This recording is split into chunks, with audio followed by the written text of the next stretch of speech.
Welcome back to the Purple Worm podcast, a podcast where four British guys, myself, Colin Green of Spike Pit, Dave Aldridge of D Percentile, and Pete Jones from Dragons Are Real, get together to talk about games, and particularly those with a UK or British slant. And we're going to be talking a little bit more about the mechanics of the fighting fantasy game books and their spin-offs. But first of all, I'm going to answer some of the voicemails that we've received.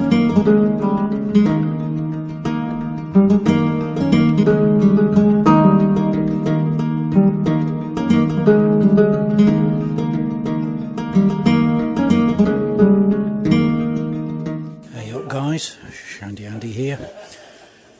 Just wanted to call in and say what an absolutely fantastic episode that was.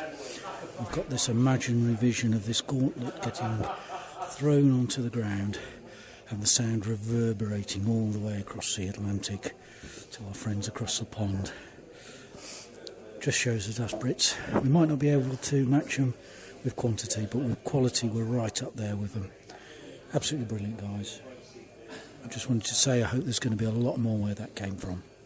Hey Andy, this is John here. Really glad you enjoyed the first episode of the Purple Worm.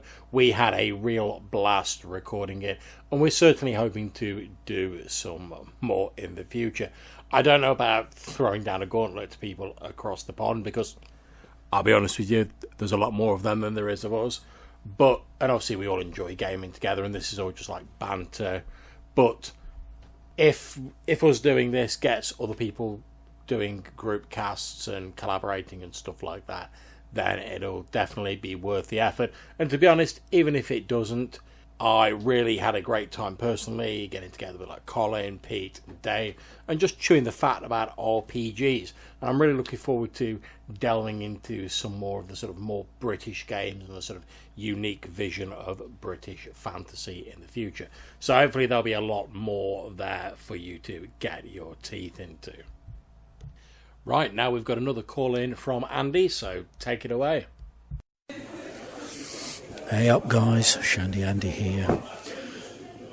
Just wanted to add a comment to the BX Essentials topic that you covered so admirably in your first episode. Great job guys. But I wanted to also mention that as well as Gavin putting his own spin on things, he did also cover a few omissions that were made in the original rule set. The two I'm thinking off the top of my head was the fact that in the original rule set halflings didn't speak halfling, and the detect invisibility spell was not included, although it was listed in the summary at the beginning. Not that those were major issues in any way, shape or form. I'd never even noticed the halfling didn't speak halfling until it was pointed out to me somewhere on one of the forums to do with Gavin. Thanks very much for the call in again, Andy, and you are absolutely right. There were a few small errors and little extra adjustments that Gavin Norman made to BX and obviously later Old School Essentials, as well as the ones we discussed in the first episode. As for you only finding out about the whole halfling thing recently, I've got to tell you, I only recently actually found out about the whole idea of the invisibility spell being missing from some of the earlier editions, and I found that out because I was listening to some of Pete's back catalogue, because I've got to admit, I'm not massively conversant with the really, really early editions of D&D. I sort of came in, when they started bringing out the board games like Dragon Strike and stuff like that. That was my first sort of entry into the hobby, and it's only sort of fairly recently, as far as things go, that I've actually started looking back at the earlier editions through like Pete's podcast and various other blogs, etc., that talk about it. But it's very interesting to find out about all these things and how the different editions evolved. So thanks for bringing that up, Andy. I think it's great to sort of shine a light and highlight on just how much Gavin has polished up Old School Essentials to make it a little bit more palatable for those of us who are maybe used to a slightly more modern approach to games. Hey up, Shandy Andy here again. I just wanted to pick up on Dave Aldrich's comments when he was talking about H.P. Lovecraft and being a bit intimidated about sort of GMing Call of Cthulhu because of the mythos and lack of knowledge. And I don't think that really matters at all. I mean, back in the 80s, although I did know a fair bit about Lovecraft back then, knowledge long since forgotten, I'm afraid, but I actually wrote quite a lot of Lovecraft scenarios and stuff that I ran, and I based it all on Arthur Machen, who, strictly speaking, isn't Cthulhu mythos, but was a horror writer, and I'm sure Pete will know about him being a Welshman. So I don't think you need necessarily to base it completely in the mythos. You can pick up any horror stories and run with them. Thank you very much, Shandy Andy. That is Andy there, absolutely knocking it out of the park again with another one of his call-ins. I think you're absolutely right when it comes to the mythos and cosmic horror and stuff like that. Obviously, H.P. Lovecraft is one of the more well-known names within the genre, but there are plenty of other people, and it's a well-known thing that certainly Lovecraft and some of his contemporaries shared ideas between themselves and incorporated elements from each of the stories into their own, which expanded the mythos far beyond the range of one writer. And although this can result in it seeming a little intimidating, you are absolutely right. You don't have to know H.P. Lovecraft's back catalogue backwards and forwards in order to run a horror game. When it comes to Arthur Machen, yep, brilliant author.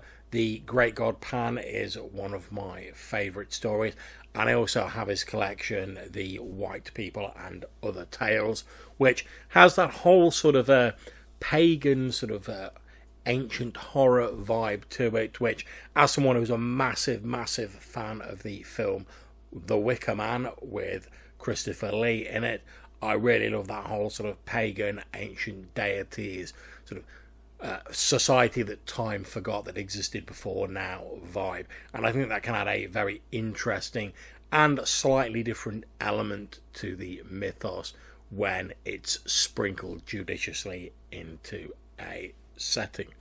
Thanks very much for your calls, Andy. They're greatly appreciated, and hopefully we'll have some interesting and weird stuff for you in the next couple of episodes. Okay, so let's get on with the mainstay of this episode, which is discussing fighting fantasy and its offshoots, and we start off with a brief discussion of the mechanics. So in fighting fantasy, you had your three stats, which were skill, stamina, and luck. Stamina was pretty much your health, your hit points, etc. You took damage, that went down, and that was 2d6 plus 12. So it was all based on sort of D6s, which was very handy because they're an easy dice to get hold of. Your skill, which you had to roll under whenever you're making a skill check. So I'm sure anyone who knows RPGs is familiar with skill checks. You had a D6 plus 6 rating in that. And then later on, as Pete was saying, they started adding other skills that you could also add to that rating, which sort of didn't really work and wasn't maybe thought through as much as it could have been. But you also had, which I sort of remember being quite an interesting thing when I first read it, your third stat was luck, and that was D6 plus 6 again, and that was just like if there's like a random chance of something happening and you can't really influence it with your skill, it would just be a luck test. So if you walked through a door and there was like a bucket of water balanced on the door and there was a certain chance that it might fall on your head, you just make a luck roll to see if that happened. But each time you sorry, go ahead. I think it served for saves. Luck did what saves would do, because they didn't use roll under skill very often in the books. No, that's true. Where you would normally in D&D roll a save, I think quite often that was when you were rolling your luck check. Yeah, I mean, one of the things I used to like about that as well is that each time you rolled your luck, it decreased with the idea that you can only be lucky for so long. So it, as you went through, it was like a diminishing resource. So if you had a chance and you could, you knew you could do something without having to rely on your luck, you'd probably go for that. You'd be like, all right, yeah, I know I'm going to be facing like the big bad guy at the end of the book, so I want to keep all my luck handy for that. Damage, in the system. So in the early days was always 2 stamina loss. So if you took damage or you were inflicting it, you could make a luck roll, I believe, to influence that, if I remember correctly. I forget the exact mechanics of how that worked. I don't know if one of you guys wants to pick up on that. I can just vaguely remember that you could make a luck roll to... Yeah, I can't actually remember, but if you could do it if you were inflicting damage or if you were taking damage, you could test for luck, and if you were lucky, it went your way, and if you were unlucky, you either took slightly more damage or did slightly less, as I remember. Didn't you just spend a luck point? You spent a luck point, didn't you? I don't know if you still had to roll because it could have gone either way. Yeah. And it only reduced the damage by 1. You would reduce damage by 1 or increase damage by 2. Which, when you're inflicting a fixed damage of 2, never seemed like a very economical. It's certainly nothing. I never did it because it didn't seem like a good use of luck. Yeah. The other cool thing about luck is you'd know you were on the right track, or if you treated someone particularly well, or you did something risky which maybe intuitively looked like it shouldn't have worked out for you, but it turned out well, you'd regain 2 points of luck. Which is always a really nice point in the. That's true. Whenever they said, "Oh, you've regained some luck," you were like, "Yes, I'm on the right track. This is this is the thing that I should be doing at this point in time." And if you follow Ian Livingston on Twitter, he rewards insights with luck bonuses. Nice. He quite often says, "Regain 2 luck points." Yeah. Nice. Okay, so I think the final thing to talk about in that is the monsters only had a couple of stats, really, which was their skill and their stamina, and then any sort of attacks they had would be like tacked onto that, which I'm sure we'll go on to talk about how this system maybe broke down a bit when we're talking specifically about Advanced Fighting Fantasy. But I certainly know, Pete, you've mentioned before that when you sort of moved into Advanced Fighting Fantasy, you had more specialist skills, and you were still fighting against the same old monsters that just had skill and stamina.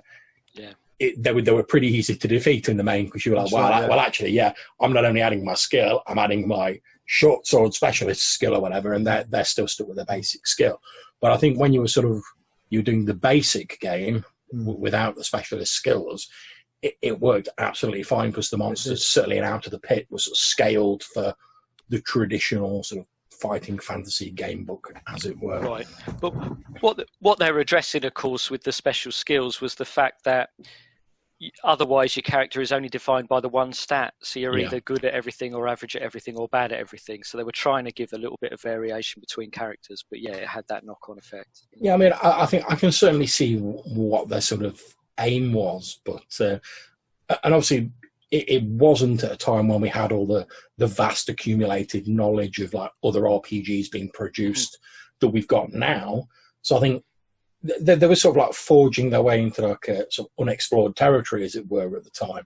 And it's quite easy for us to look back now with like years of experience of playing different role-play systems and go, well, that broke the system a little bit. But at the time, when you're sort of working in isolation, there's not such a big sort of role-playing sort of community, certainly not linked as role players are now via the internet.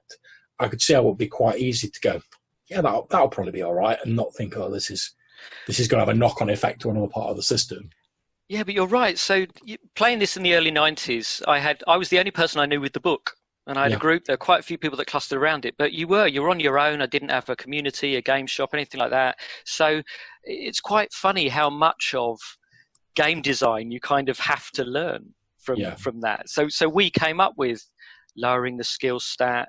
We did all sorts of things. We ended up ditching the skill list and picking our own skills when we were playing Advanced Fighting Fantasy. So it's good to see, and then you discover other games and you see how things are being approached, and it's quite satisfying to have that happen. Yeah, because I've got a vague memory that when the sort of group, the friends that I was running it for Right or Wrong, that we basically like halved the initial sort of, when the specialist skills came in, we sort of halved like the generic skill score you got, and then you put your specialist stuff on top of that. So it was like, you were quite disadvantaged just using your basic skill, but if you had the specialist skill that was relevant to bump that up, you were sort of back to the original levels. Yeah. And and I know we sort of did away with like the skill penalty for having magic because of that. And obviously, Right, at the time, we were all sort of young gamers, and we're like, "Oh, you get to have spells. That's like really cool, and you can throw fireballs and stuff like that." As you do when you're first discovering these things. But I think that's like a very brief sort of summary of the rules. So I think at this point, just to have like a little bit of a sort of change of pace for you guys, what is your fondest memory of fighting fantasy in terms of whether it's a game you played when you first discovered it? So, Pete, what's your fondest memory of fighting fantasy? Well, for me, being a little bit older, I was in full-time employment more or less by the time Fantasy came out, so I didn't discover it till some years later. And for me, it was a nostalgia of a time that I missed, really. Okay, so what about yourself, Dave? Okay, so I mean, I could talk about. I used to scour those shelves at the library. I've talked about this a bit on my own show, but the Fighting Fantasy was my discovery of RPGs, and it's a very particular moment. I've got great memories of first seeing Death Trap Dungeon on the shelf.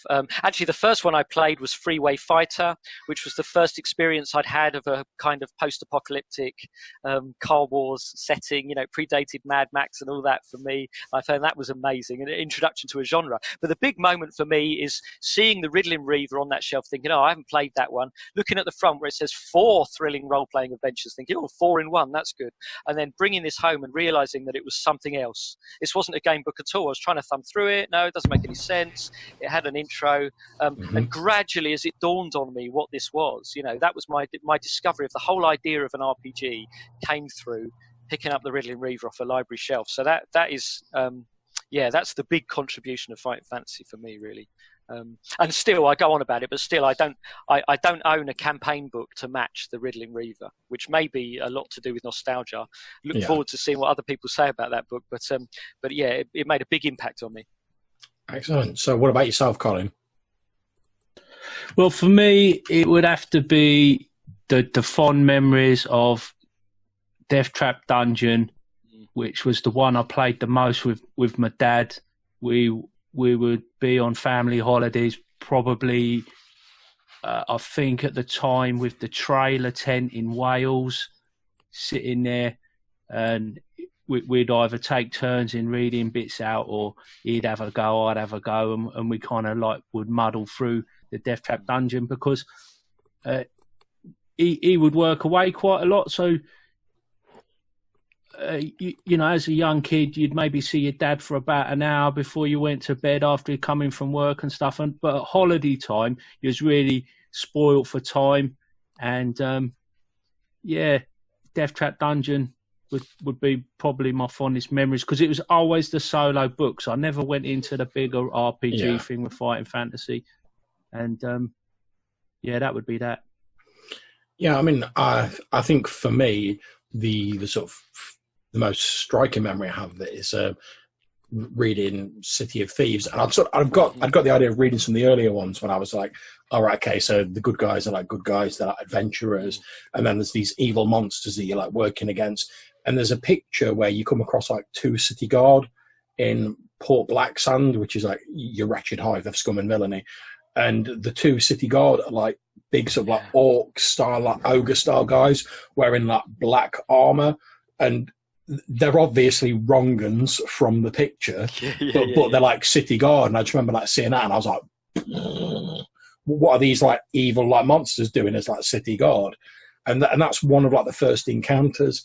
And I remember sort of, cause I didn't really like understand like, you go into like an evil city ruled by like an evil person. I was like, yeah, okay, I'm an adventurer. I'm trying to like fight for like truth and justice and whatever. Like, let's go. Yeah, Paul Blacksand.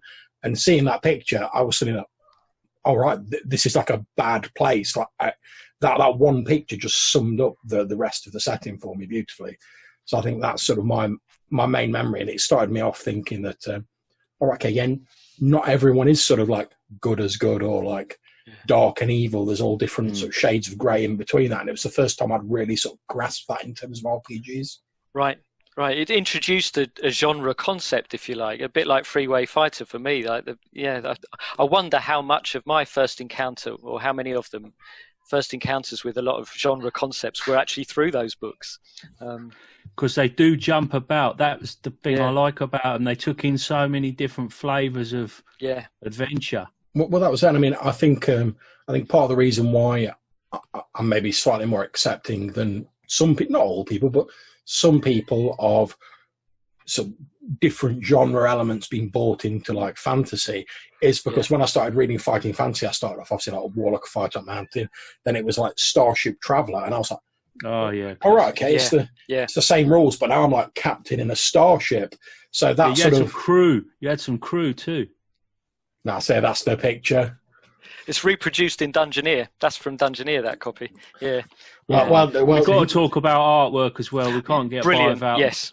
Yeah. Well, I was gonna say, not to brag, but I've got like 2 copies of like City of Thieves, so that's how much I like it. So I've got an old copy that like it's one of, along with my advanced fighting fantasy books, it's one of the ones that like no matter like how many house moves I've been through, I've always made sure that one was like safe, but other books have sort of drifted away. And then recently, because my wife's pretty like sick of hearing me like mention it every time I talk about like game books, that she got me like another copy, for like another green spine copy for Christmas one year. And she's like, oh, I hope you haven't got all this. And I was like, I have, but now I've got 2 copies, quality. Yeah. I mean, I'll say one thing. You never, with the 2 big reprints, I'm sure the art in the latest Scholastic version is beautiful, but you're never going to convince me that they're going to do any better than those covers in the first. Yeah, I mean, it's... I mean, they're amazing. I mean, a lot of them are Ian McCaig, aren't they? Yeah. City of Thieves is Ian McCaig. I mean, the copy of Warlock of Firetop Mountain I've got now is like the Wizard's Book like version, which I did have a copy of like the green spine version, which I don't know what happened to over the years. They say multiple house moves and whatever. Yeah. But I'm glad to have another copy of it that I got recently. But I do sort of miss the artwork and the look of the original version I had. And same with them. Is it called like Keep of the Lich Lord or something similar? I had like this robed figure stood on the front, sort of with a big sort of helmet on and like a castle in the background. I think, if I remember it correctly, Keep of the Lich Lord, number 43. That's right, it. Yeah. See, I've no longer got my copy of that. I'm going to reacquire it at some point. But again, I'm going to be trying to, if I can find one that's the green spine version that's not for a ridiculous price, I'll go for that version just because I love the artwork so much in there.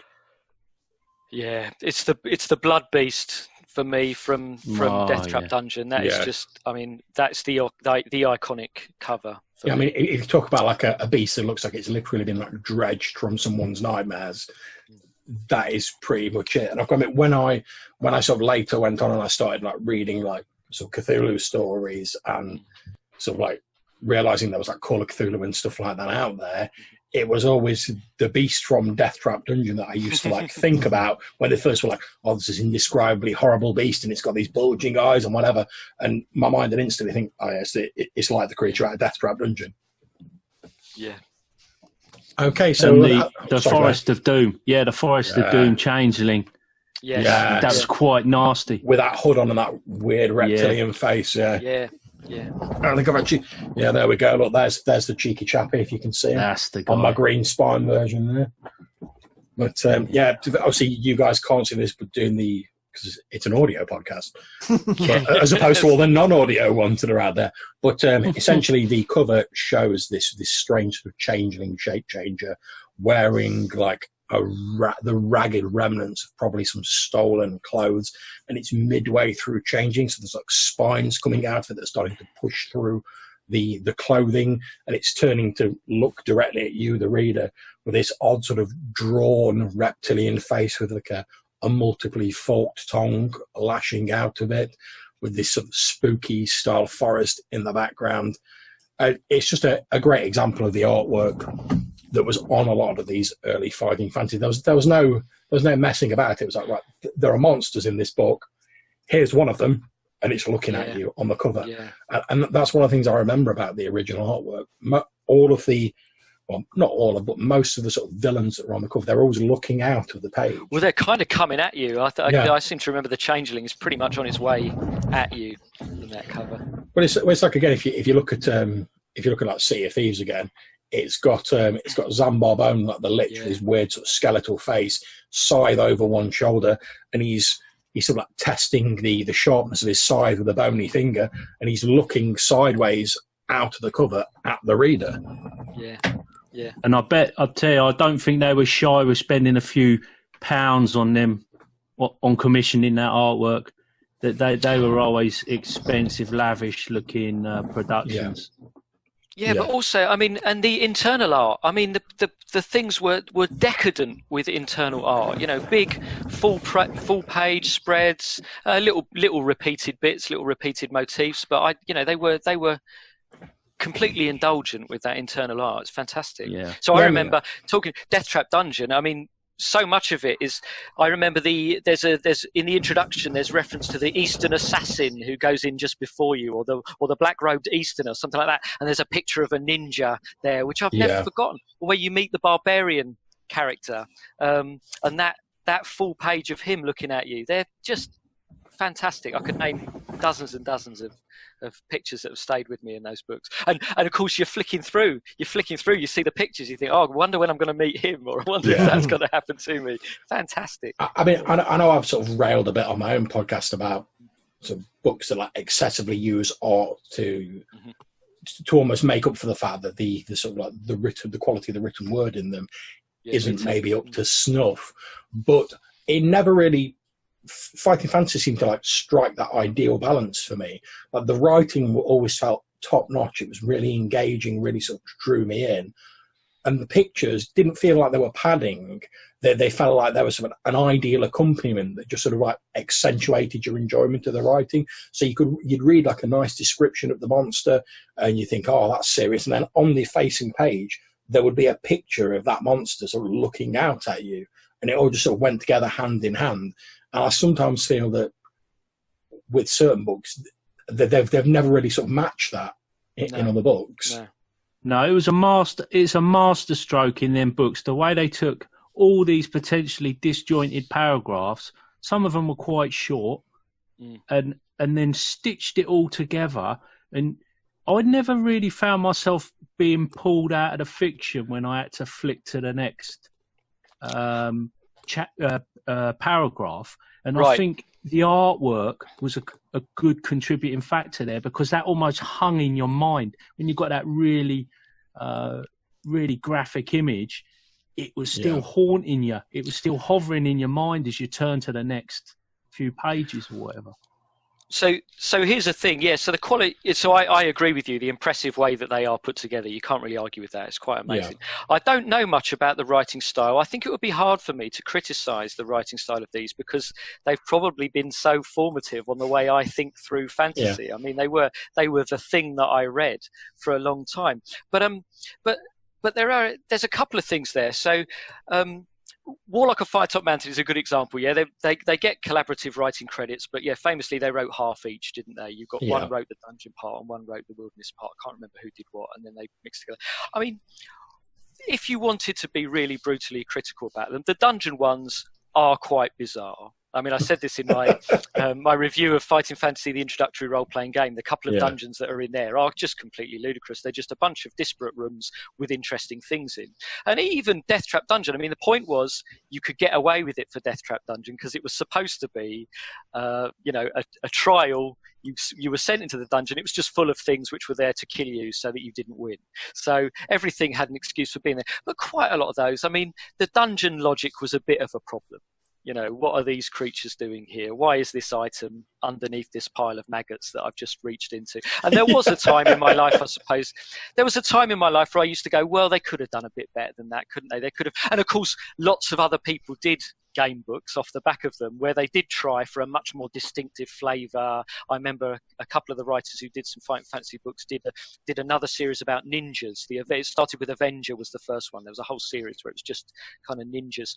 And there was a time when I said, they could have done better with the dungeon logic, whereas now I don't care because I'm re-embracing that kind of zany, kitchen sink dungeon. I don't really mind why stuff is there so long as it's weird and interesting. If you look at the original BX stuff, that was very similar, wasn't it? It was random creatures and why have I've had to get through 2 levels of Dark Elves to get to this tavern? What's this tavern doing here? Who's frequenting this tavern? I think again to come back to what we were saying earlier. So like in the sort of early days of like RPGs, whether you're talking about BX or fighting fantasy, over the years we've generally veered more towards, there's got to be a slightly more consistent dungeon ecology. It's got to be a little bit more logical, at least make some sort of vague degree of sense. But I think sort of there wasn't that sort of, there wasn't as much sort of structure in the early days, and they were just like, oh, what seems interesting. I mean, I remember one of the bits in Black Sun, you go into a room and there's like a woman facing away from you wearing like gauzy sort of veil, and she's like crying to herself. And I do think fighting fantasy made me like more suspicious and wary as a role player. You go towards this woman and you can like try and comfort her. She turns around and she's got like a massive cobra head and it lunges out at you and tries to attack you. And I remember reading that and I was like, oh, fuck is this? Like crying woman, and like she's got a snake's head. And like, what's going on with that? And then there was like a vague attempt to justify, she was cursed and now she's looked after by like Lord Azur or whatever. But it was blatantly there just to like try and trick you as the player into saying like, doing the sort of right thing isn't always the right thing to do. Right. So all that stuff, again, going back to Death Trap Dungeon and another one of the amazing pictures, but there's at one point where there's this sort of beam of light, and it's got all these anguished faces floating around in it. And I think you have the choice of walking around it or walking through it. And you kind of think, there's no way I'd walk through that. Who'd walk through that? And then you kind of think, well, but that's obvious. That must be what I'm intended to think. So maybe I should walk through it. I can't remember whether it's good or bad when you walk through it, actually.